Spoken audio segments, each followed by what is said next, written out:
Finally did it.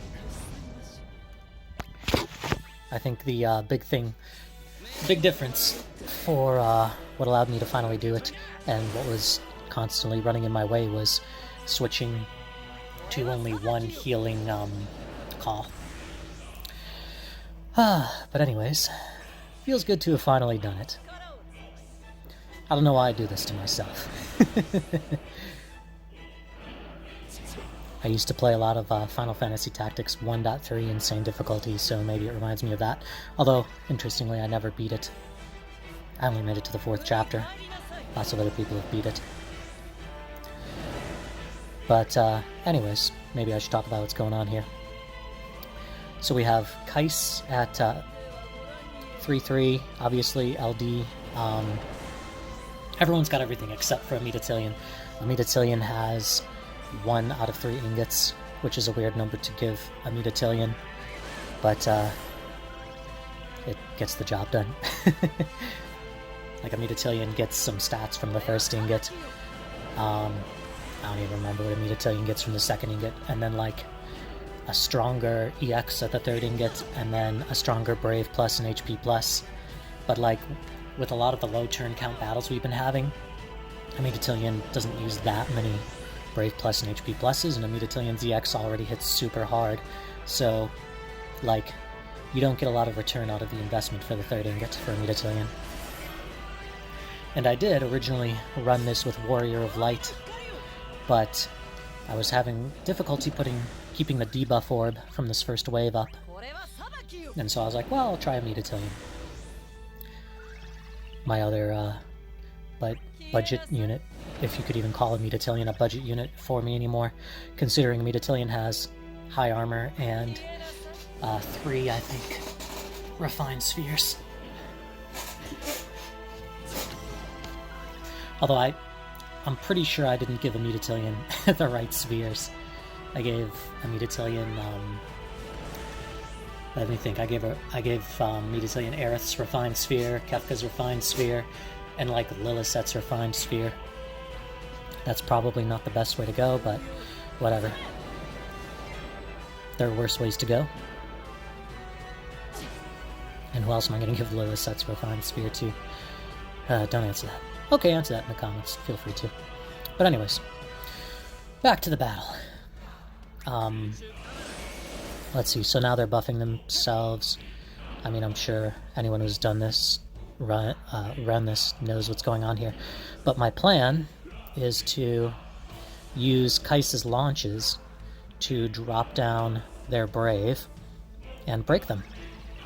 Oh god, that orb is it too.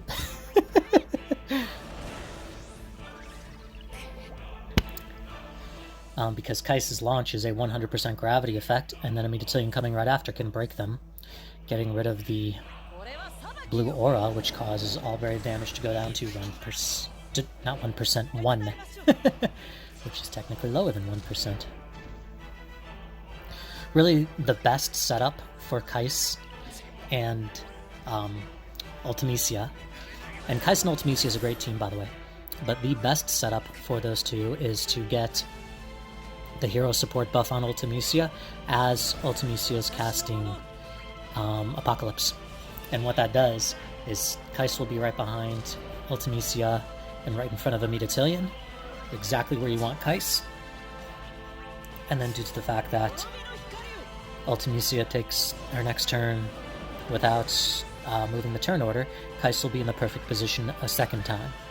Or a third if you're fighting 3 enemies, but I don't know if you're using Keiss against 3 enemies. For the record, I don't have Cloud's BT, so it's one of the reasons why I didn't try bringing Cloud. But my plan with these 3 is to survive the first wave as best as I can, and use my delay and turn delete tactics on the second wave.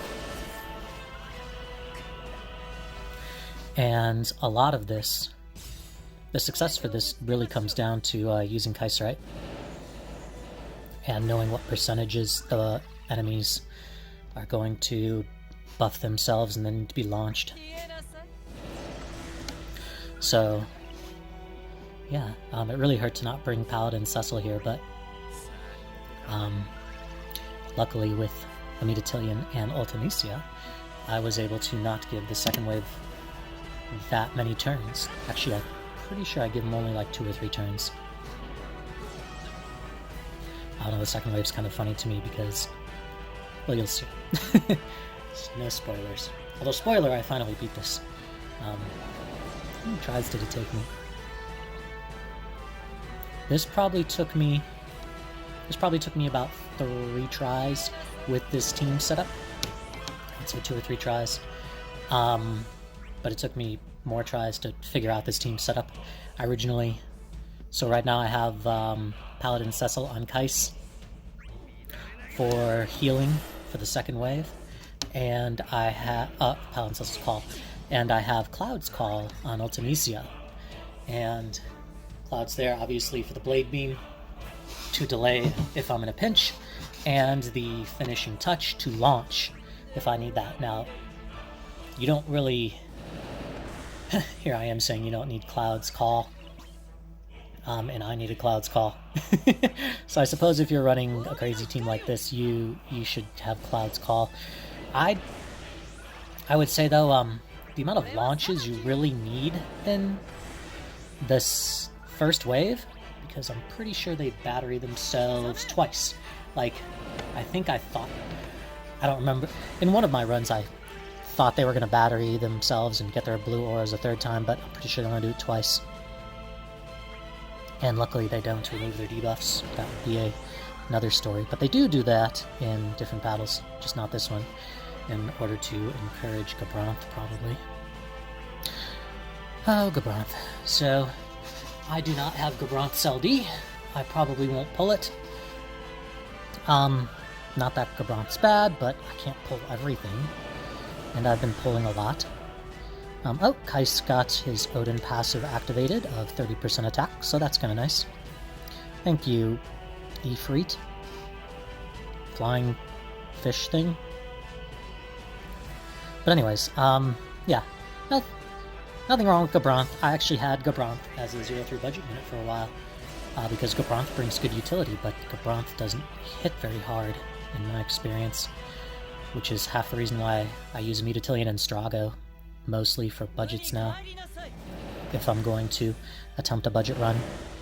And the reason for that is the biggest challenge you run into with a budget run is doing enough damage, especially now that the turn counts are lower. And I don't know if Gabranth is going to add enough damage to as a budget unit. And like, well, I mean, as you can kind of tell from this run, I don't need Gabranth. Yeah, Gabranth activates a lot of orbs, but you know what? Plenty of people want or need Gabranth. More power to you if you pull Gabranth. Just not gonna be me, even though Gabranth is really cool looking. I will say that. But anyways, so... you can kind of see what I'm doing here. I'm launching for damage. Because the other... so Flying Fish B, or Ifrit or whatever. Yeah, so... it's best if I can get them below the 49%... below their thresholds to put up their shield things at the same time. Because if I do them separately, then I have to be less efficient with Keiss's launches. And there's two times they put up their blue shield in this wave, and then 3 times you have to launch each enemy in the second wave, which means going into the second wave, you need a minimum of 3 launches. Ideally more, but a bare minimum of 3, and that's if you're able to use all launches to maximum efficiency. Which is tricky to do, but impossible. In this one, though, let me think. I think I went in with a few more than 3. I also tried Onion Knight Call on Ultimecia, so that way I could get extra launches from Keiss, extra Mega Flares from Amidatelion, and Comets, because, in all fairness, I run out of skills. And, you know, an extra Hell's Judgment or whatever for Ultimecia. And so, Onion Knight's a pretty decent call for this team because they have powerful skills. But, for whatever reason, it just didn't work out.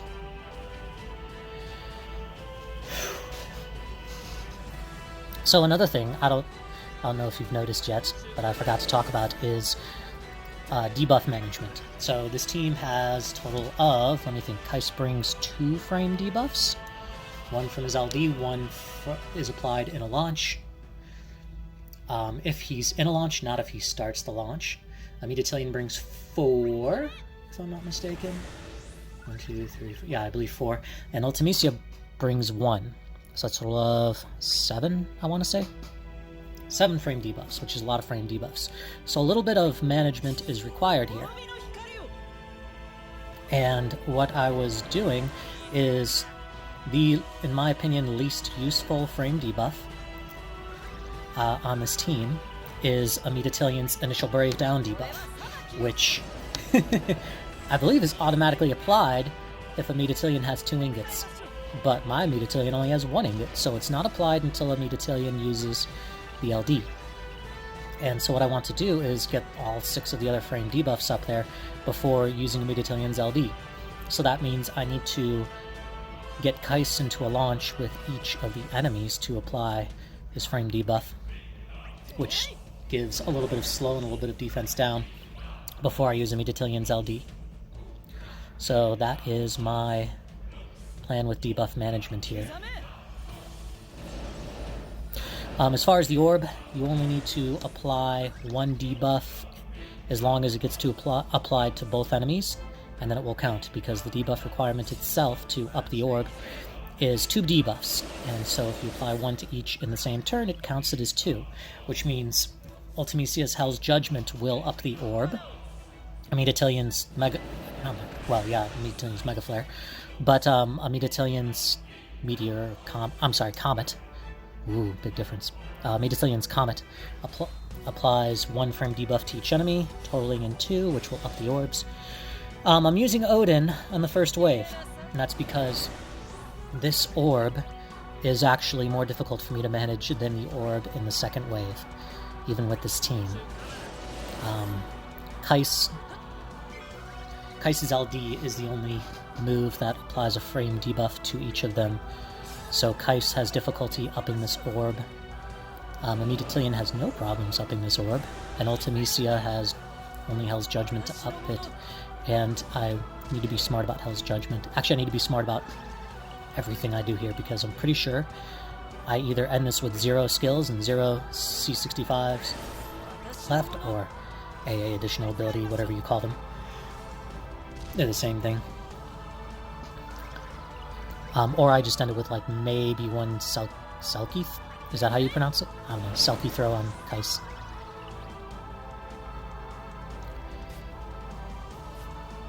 And for the record, I enjoy launchers, so there's a good chance there's a good chance I'll go for Cloud's BT. I don't know if I want to talk about my Cloud pulls here. So, I don't know if this is considered a filler part here or not. I basically at this point want to kill the 2 enemies here before their orbs run out, although technically Hell's Judgment prolongs it, but whatever. It gets pretty close, if I remember correct. So let's talk about Ultimecia real quick, because there's a lot of Ultimecia management in this run. Ultimecia's EX is very key here, because it does not use a turn when she casts it, and then her next 2 turns do not count as turns. That could have gone so bad. Anyways, so this is a weird part in the run. I'll get back to Ultimecia in a second, because it's like, I could Selkie throw here and risk it only killing 1, because, like, if I kill A and not B, then B's orb expires.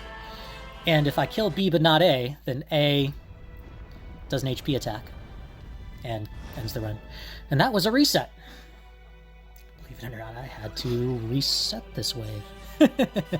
Once or twice. But anyways, Ultimecia. So Ultimecia's EX is very key, obviously, to Ultimecia's gameplay, and so is knowing when Ultimecia's EX is going to be up. So what I'm doing here, I started with a Hell's Judgment. I keep getting off Ultimecia's EX. I started with Hell's Judgment in order to apply. I'm applying all the frame debuffs that I want, so that way I can use Amidatellion's LD as soon as I need to. I'm using C65s here because there's no orb to worry about going down, and as you use them, it gives the enemies a chance to get closer to... well, not a chance, but the enemies get closer to coming out of break status. So sometimes they'll unbreak as you use the C65. And so if both the enemies are broken and you can use the C65, it's kind of a double advantage there. But the time I do not want to use the C65, if I can help it, is when the orb is active, because it just kind of wastes turns. But yeah, so I want to apply all the frame debuffs, so that way I can use Amidatellion's LD and get the more useful debuffs on there, and not have to worry about blocking one of them with a less useful initial Brave Down debuff from Amidatelion. So that also means I have to launch them each one time before I can use Amidatellion's LD. Man, these wheels are fast. Luckily, I'm able to deal with that with this team. But anyways, so we have Amidatellion's debuffs down. We have Ultimecia's down. Just need to get Keiss's LD. Hopefully I'll use it here on B, or something. I might be thinking about launching. Nope, Keiss's LD. I'm not gonna lie, there's a few times when I pause to think in this run, quite a few times. Alright, so Keiss's LD. Yeah, see, I was probably thinking about launching because Ultimecia has her EX up. And to me, the best launches for this team is when Keiss is able to use hero support on Ultimecia, and Ultimecia is able to go right into her Apocalypse EX. So, Apocalypse, Ultimecia's EX. Maybe I'll finally talk about it for a second. Nope. I'm going to have to get back to that again. So, these wheels actually don't have a lot of HP, and their HP goes down quite fast, which makes sense because of the low turn count, but you have to watch out because at 79% is when they get their flames. And I want to time it so that they go into their flames as... yeah, this is going to be decent until that happens. I want to time it so they go into their 79% flames as Ultimecia is using her EX, Apocalypse, with Keiss's hero support buff on, which is exactly what I do here. So what this is going to do... Ultimecia is going to be at 1 HP for a long time, spoiler alert. But what this is going to do is this is going to allow Ultimecia to launch one of them, and then that will take the purple flames off that. Kind of a shame I didn't get Amidatelion in there, but no big deal. And then the other one now drops below 79% from the Apocalypse EX, and now I can launch the other one.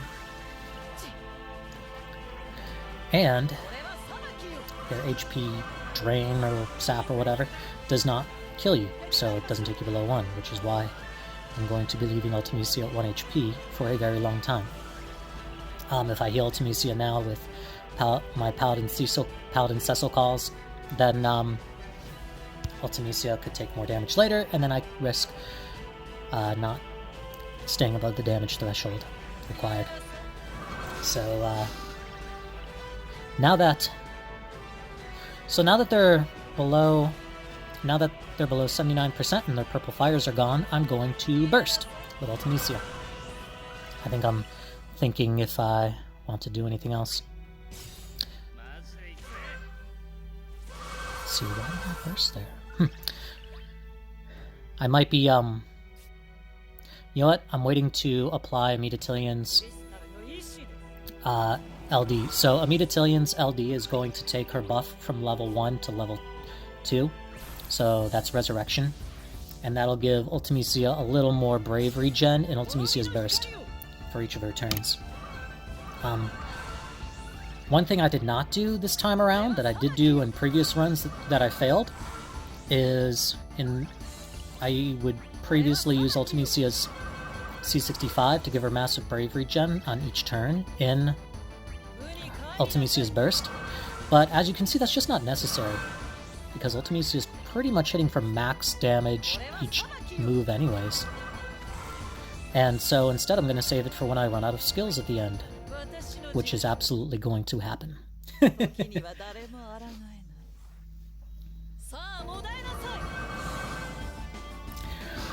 Go from one amazing theme to another.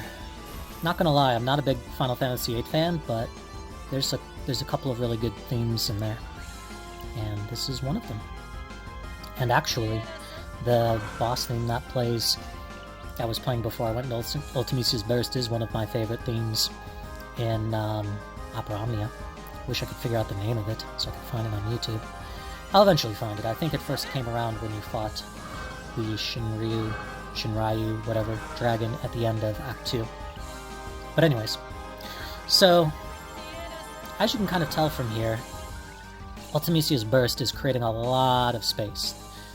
No, they're not going to get another turn for a very long time between the speed down debuffs of Amidatelion. Amidatelion applies both speed down and turn rate down with Amidatelyon's debuffs. Keiss's debuff that's applied when Keiss is a member of a launch also applies a little bit of speed down. So yeah, it's going to be a while before they get anything. I'm using Amidatelyon's C65 because there's no active orbs again, and both enemies are broken. But yeah, now the rest of this is pretty much just, can I be prepared for the third set of Purple Fire that comes up, which will happen at 29%, I believe. And I still have Cloud's C65 if I need to launch them on Amidatelion. But the reason I chose to burst between the 79 and the 49%, now I think about it, yeah, it's not 29, it's going to be 49%, so it's coming up. So because it's coming up, I need to be careful about how much damage I'm doing. If I'm going to have the most efficient and effective, yeah, I probably won't even Apocalypse here. Yep, nope. I'm going to have the most efficient and effective launch set up. This was a weird thing to run into. Like, they're both launchable, and it's Keiss's turn, and I was planning on using hero support. Like, oh, it's so tempting to just Sky High or use the HP plus from Keiss's LD that just batteries a ton of Brave going into the launch. Like, I really thought hard about launching here, but the problem is if I launch here, whoever I launch is going to fall below 49%, get the purple flames, and not be launchable. And that's just gonna destroy this run because they heal. They heal each turn, even if it's not their turn. I guess I get a launch here just with Yukish Ultima. Which, by the way, look at how hard this thing's hitting. And Amidatelion has 1 ingot. I'm just saying. That's pretty darn powerful. But anyways, so yeah, I stuck to the plan. I did not get sidetracked. And it was kind of a bummer, and hilarious. But it is what it is. For those of you who don't know, Keiss's hero support skill, when you use it, cannot launch because Keiss is setting up for a launch. So here you can see when they have the purple flame, they heal themselves by about 2% of their max HP. So if you don't remove it very quickly, they're going to heal themselves by a lot. So you really need to remove that ASAP, especially if you're not bringing like a ton of DPS. But why would you not bring a ton of DPS? But yeah, just remove it. But yeah, I bursted purposefully between 79% or just under 79% because the biggest chunk of HP between when they put up their purple flames is, I believe, between 79 and 49. Because that's 30%, and if I did between 100% and 79, that's only 21%, and if I did between 49% and 29%, that's only 20%, and if I do between 29% and 0, that's only, 29%, so I mean, I guess it's not a big difference between 29 and 30, but this way I'm able to also just give them no more turns. They don't really take any more turns, spoiler alert. But that's what Amidatelion and Ultimecia does on the same team, which is probably why a lot of orbs in Newfonia now require the enemy to take turns, because this is a thing for those of us who were playing back when Amidatelion came out. But I was... Oh man, I've gone off topic so many times to talk about the actual run, which I suppose is fun. But back to Ultimecia. So, Ultimecia's EX is going to charge if you... So you use the EX, and then you get a free skill. So you're going to use a skill right after it. And then it's 2 more skills after that. And Ultimecia has a fair amount of skills. Yeah, so it's the 1 free skill and then 2 more skills. Or if you're trying to draw things out of it, which I'm doing here because I'm getting low on skills. And so you'll see me HP attack quite a bit with Ultimecia, as opposed to using a skill. And I draw things out of it when it's safe. So the safest time in this fight is after Ultimecia's burst. And so that's when I kind of like, I look at how many turns I have and I say, can I get away with some HP pluses in order to drag things out if needed, because I want to get as many Ultimecia EXs going so I can get as many free turns with... Not free turns. Well, yeah, free turns, but free skills with Ultimecia. Particularly free Hell's Judgments. And so typically my rotation with Ultimecia, if I'm going crazy, is going to be just skills. So EX, free skill, then 2 skills. Including the LD. The LD counts as a skill, by the way, to charge the EX. The calls do that. But, oh yeah, we're getting really close to 29% damage, so I need to make sure Ultimecia's EX is ready, so I can get Keiss into launchable status with her. So that's what I'm doing here.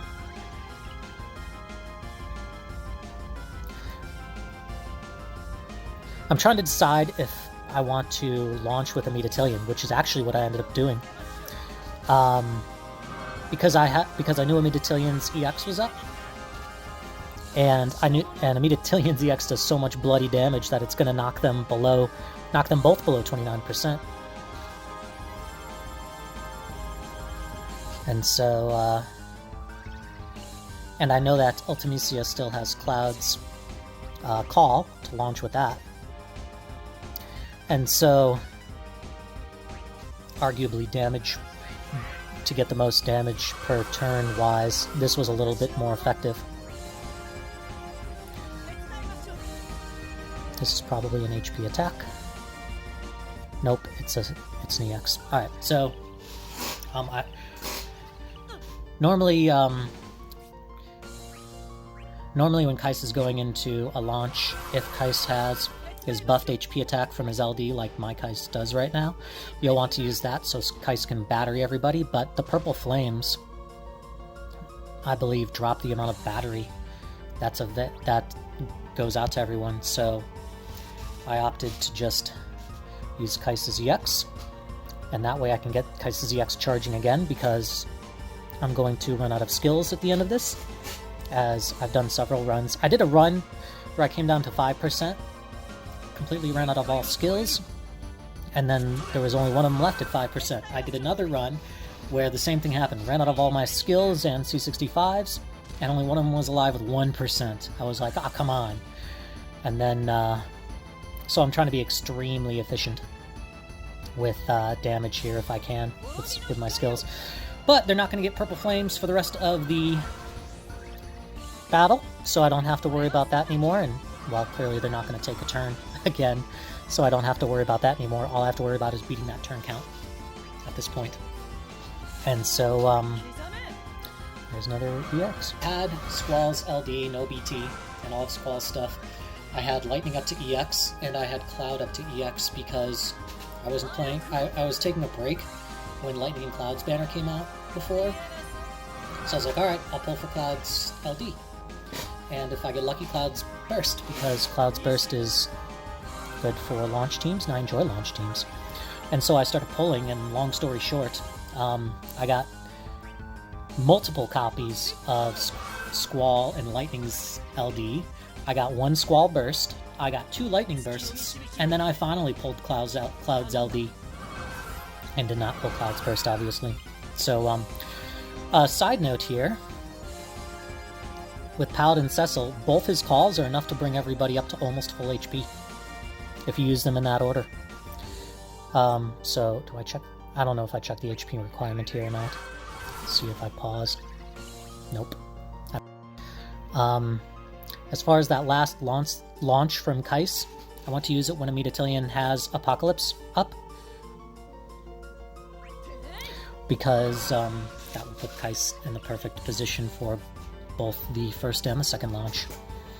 And so yeah, Amidatelyon's down to Comet, and A's an HP+. So I don't want Amidatelyon's buff to run out. That's given from Comet, and Amidatelion has 3 left. But I also want Amidatelyon's EX to charge up. And using Amidatelyon's skills will charge Amidatelyon's EX more than using Amidatelyon's Braver HP+. So here I'm going to Comet, because I want that Yukish Ultima to come up, because it hits so dang hard, and I'm running low on turns, running really low on turns. And at this point it's just a race against the turns. So, I expect Ultimecia's next turn to be an Apocalypse, so this should be some good launches here, yep. And things are looking good this run. I mean, yeah, A, we can say A on the turn order count again, but 7% HP, I think we can... I think it's safe to say A is not going to get a turn before this is over. Hopefully this was either helpful or entertaining to some degree. If anyone has questions, obviously post them in the comments, or come and find me on the TCC Discord, and I can answer them. And definitely do not try this at home, kids. It was I don't want to say stressful. It was a little bit stressful, because I kept coming so close. I was like, I know I can do this. I know I can do this. And finally figured out the pattern of the rhythm or whatever that was needed. Look at that, so close to that Yukish Ultima. I don't remember if they enrage or not, so I want to be careful about killing them one at a time. And be sure they don't enrage, though. And there's that. So, felt pretty good to finally take that stage on and win it. Actually did better than higher score than my original. Had some audio syncing issues with that. Hopefully I was able to fix them. And then I think the only thing that's left to do is to show that Amidatelion only has 1 ingot. And then that will be the end of it.